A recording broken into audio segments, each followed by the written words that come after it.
Hi guys! Good morning! Friday ngayon. And actually, nakalabas na ako ng bahay kanina. Kakauwi ko lang din. Nagpa-medical kasi it's the time of the year. Nire-require ng company. So, kakauwi ko lang. Susundo ko lang yung mga bata kasi alis kami saglit kasi pasukan na nila sa Monday, which is July 7. Lalabas na kami ng mga bata. Bibili lang ng damit. Sabi ng mamita kasi nila, bumili ng damit. And gusto daw nila Uniqlo. So, di malamang Uniqlo ang pupuntahan namin.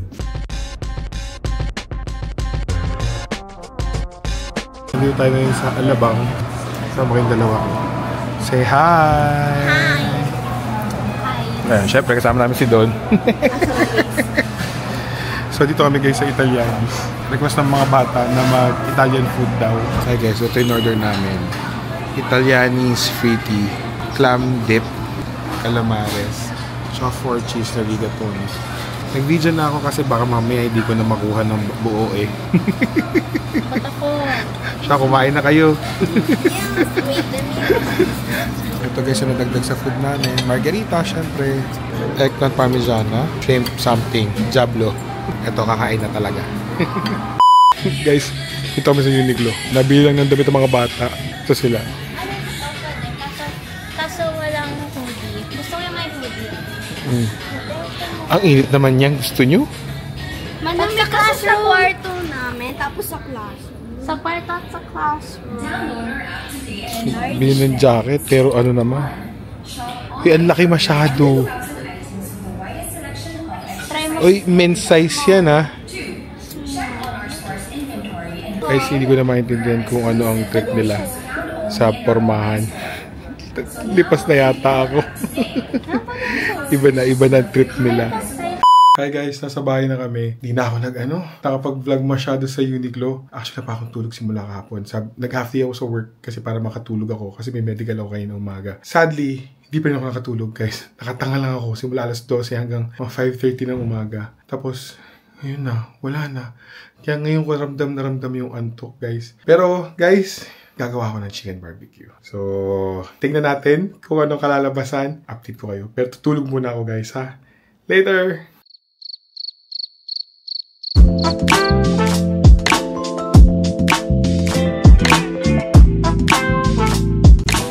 Mag-set aside na ako guys ng pang sauce and habang pang luto.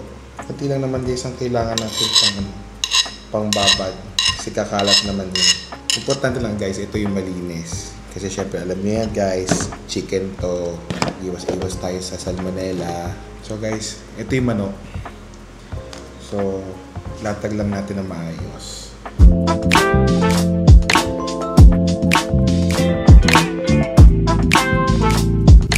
Hi guys, so nagawa tayo ngayon ng chicken barbecue. Actually, ito yung timpla ng sister ko, pero hindi ko siya 100% magagaya. I guess yung pinakamalapit lang. Tatry ko lang naman kasi nag-request yung mga bata. Ito kasi yung laging ginagawa ng mami nila pag gusto ng mga bata ng chicken barbecue. Then, i-grill lang namin siya sa electric grill, yung tabletop na grill, na mas matanda pa sa amin yung tabletop na grill na yon. Kasi sa parents pa namin yun. Napakatagal na nun, parang, I think, baka regalo pa yun sa kasal nila or binili ng nanay ko nung unang panahon pa. So, anyway guys, ito lang yung ingredients natin. Guys, Mamacita, UFC, banana ketchup, pepper, asukal, and actually hindi ko sure kung naglalagay siya ng basil. Basta maglalagay ako ng herbs. Titignan ko na lang kung magiging okay yung lasa. Gagawa lang ako guys nung pang marinade. So start tayo guys. Mamacita.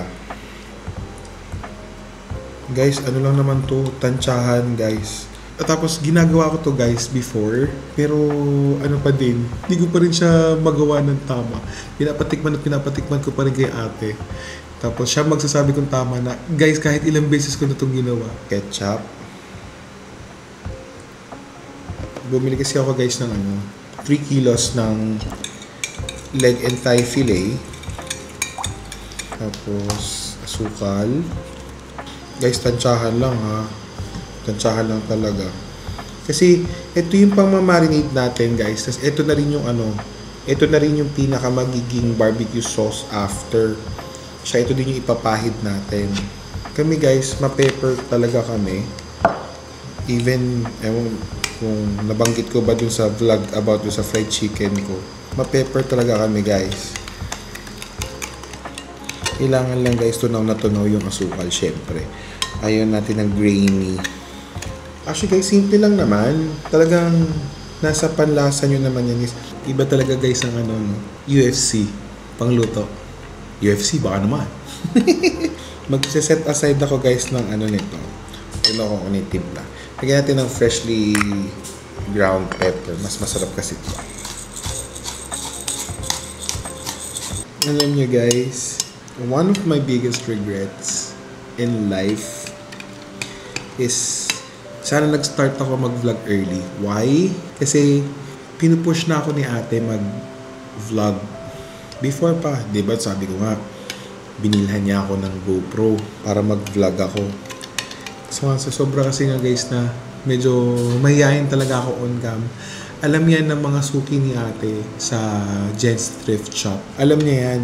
Tatawagin ako ni ate para magpakita. Hindi talaga ako lumalabas sa video. Kasi nahihiya talaga ako guys. Hindi ko alam kung bakit.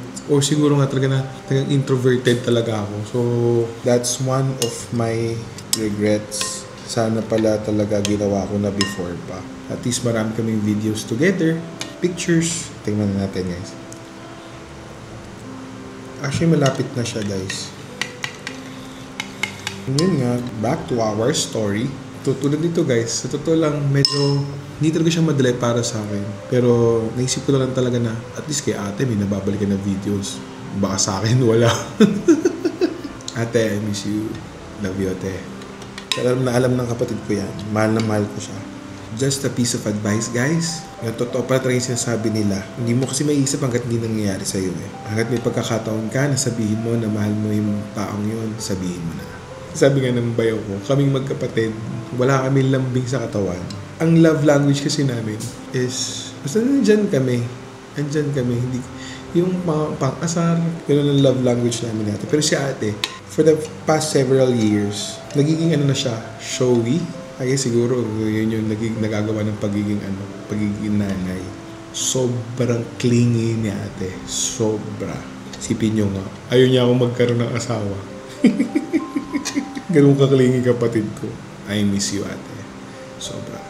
Yun nga, hanggat maaari, sabihin nyo na ng maaga sa mga mahal nyo sa buhay kung gano'n sa inyo sila kamahal. Hanggat hindi pa huli ang lahat. So, sa nanay ko, I love you, mami. Kahit hindi ko sinasabi, alam mo yan. Sa mga pamangkin ko, alam niyo yan, mahal-mahal ko kayo. Lalahati ko na sa mga kamag-anak ko, sa lahat na kaibigan ko, mahal na mahal ko kayo, alam niyo yan. Yung mga friends namin, syempre, friends come and go. But the ones who sticks with you, you are hoping that they would last. Tignan natin ulit, guys. Sakto.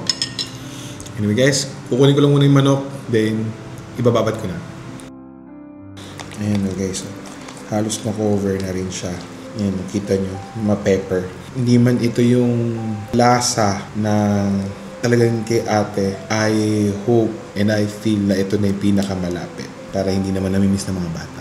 So guys, after nito, i-marinate na natin siya overnight. Kung siguro medyo nagmamadali kayo, siguro 2 hours. Pwede na siguro yun.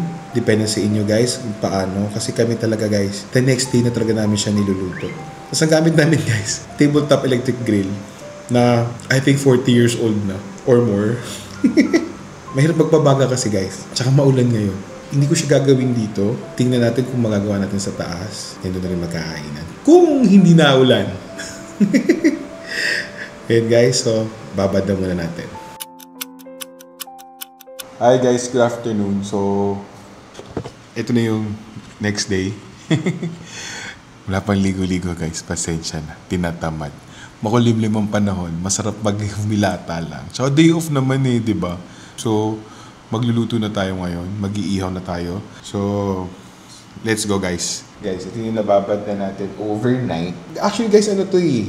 Quarter leg na fillet. Kasi usually talaga thigh fillet yung ginagamit namin. Pero wala kasing available kahapon. So, ito din guys yung pinagbabaran. Pero actually guys, ito yung malinis, hindi yung nakababad talaga. Ito parang i-marinate natin. Yan ang gagamitin natin mga pampahid.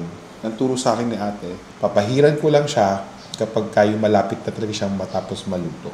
So, medyo sisiksikin lang natin siya guys. Sayang ang space. Guys, ito, nabaliktad na natin. So, itong lutong part, medyo lutong part niyan, tsaka na natin siya papahiran. Nitong marinate natin. Ayan. So, mga nakakilala siguro sa amin, gusto kong alamin kung kumusta kami. Well, we're still in the period of adjustment, lalong-lalo na mga bata. Guys, mahirap mawalan ng nanay. Naninibago kasi syempre, all my life, kasama ko kapatid ko. Kasi yung mga bata, syempre, all their life, kasama nila yung nanay nila. Si Kit, nag-a-adjust din. Even ng mami ko, syempre, nanay yon, nanay namin. Nag-a-adjust din siya, lalo na mag-isa pa siya sa Amerika. Yes, may asawa siya, pero syempre, iba pa rin yung sana magkakasama, di ba? Mahirap, to be honest, mahirap. I myself don't know how to be a parent, pero wala tayong choice eh. Nangyari nang nangyari. Malaking pinagbago ng buhay namin. Pero eto nga, lumipat nga kami sa bagong bahay. Ito yung pinaka-pinapangarap ni ate, pero hindi niya na inabutan. Ang naabutan lang niya is plano magpagawa nga ng bahay.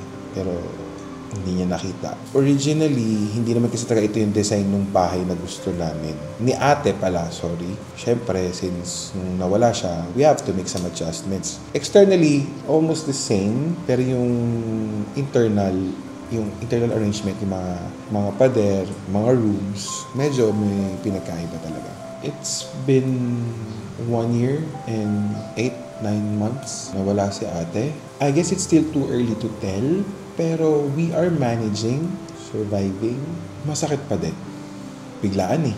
Plus, wala namang sakit si ate. Ako pa nga may sakit eh. And napakita ko na rin sa old videos ko, sa mga previous vlogs ko guys, na cremated niya si ate. That's her wish. At gusto niya kasi, ang urn niya, ang ashes niya, ang remains niya, is nasa bahay lang. I don't know kung how are we managing it. I guess we're pretty much okay. Wala naman choice eh, di ba? Wala naman choice. So, sabi nga nila, push lang. Sabi nga nila, you cannot move on. Masasanay ka na lang na ito na yung sitwasyon. And sa mga taong kumpleto pa ang pamilya nila, samantalahin nyo guys. Hindi nyo na alam kung ano mangyayari mamaya. Hindi nyo alam kung ano mangyayari bukas. Pakita nyo ang pagmamahal nyo sa mga taong malapit sa inyo. Mahalaga sa inyo. Minsan nga guys nangyayari. May mga times kasi na nagkikwentuhan kami ni ate. For example, may bigla akong idea ang pumasok sa utak ko. Naggala, pagkain. Biglang sasabihin ko kay ate, kakatawa ko sa kwarto niyan. Tete, tingnan mo to. Tingnan mo to. Ngayon guys, ang mangyayari sa akin, may magpapop up sa utak ko. Nakita ko sa cellphone ko, ganyan. Mapapatayo ako guys sa upuan ko. Pero, ay, wala na nga pala. Dalawa lang kasi kaming magkapatid. Anyway guys, luto na lang muna tayo. And guys, na-try natin ulit silipin yung ilalim, yung other side. Luto na, ayan. Medyo luto na rin siya. Pahiran na lang muna natin. Ayan, so papahiran ulit natin siya guys. Para hindi siya mag-dry. Para mas malasa. Sa tingin ko naman hindi siya ganun katagal lutuin. Guys, ito na mga naluto ko. Yan. Tignan natin guys.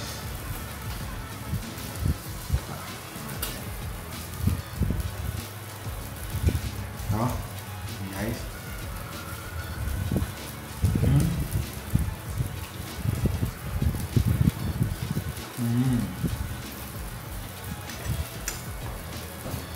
Guys.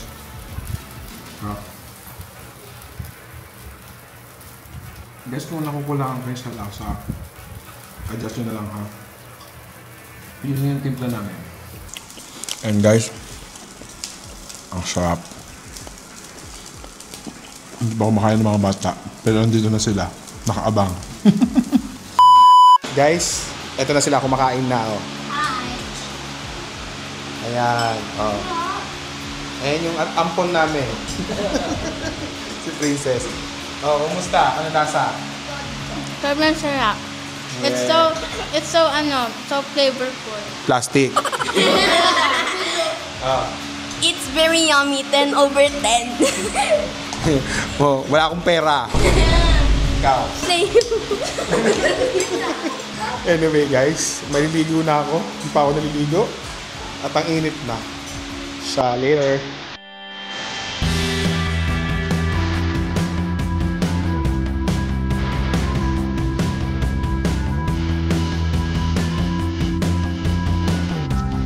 Food trip natin na. Be, picture mo. Titipid kami kasi Pecho de Peligro. Ang drink. Starbucks. Napaka...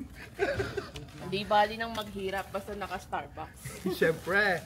Starbucks is life. Life as a social climber. Yeah. Life as a social climber. Pero ano lang po talaga 3-in-1. Ano to? Life of a social mountaineer. Mga wala na Pecho de tayong pera na Peligro. ganito ba? Uy, magkano din yun ah. Pecho de Peligro. Wek-wek.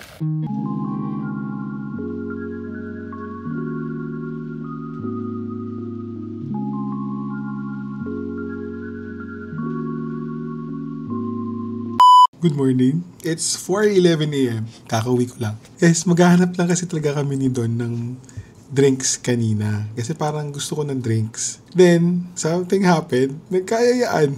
So, nakita nyo, yan, nagkita-kita kami. Doon pa kami tumambay kasi si Jason may pasok. So, ano naman kami? Parang more than an hour kaming tumambay. Then, nagsiuwi na. Hinatid ko na lang si Kat tsaka si Rizel. Ayun.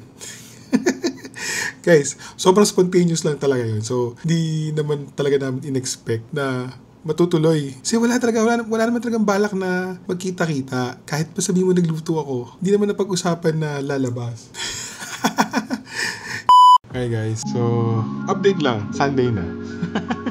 Guys, 9:16 na ng gabi. Wala talagang ganap ngayong Sabado. Kasi guys, so since Friday, since wala akong pasok kasi ng Friday night. Kasi ngayon holiday nga. So, hanggang Sunday, 3 days yung off ko. Tutusin ngayon. Pero, yun, Monday na naman bukas. Pero gabi pa naman ako.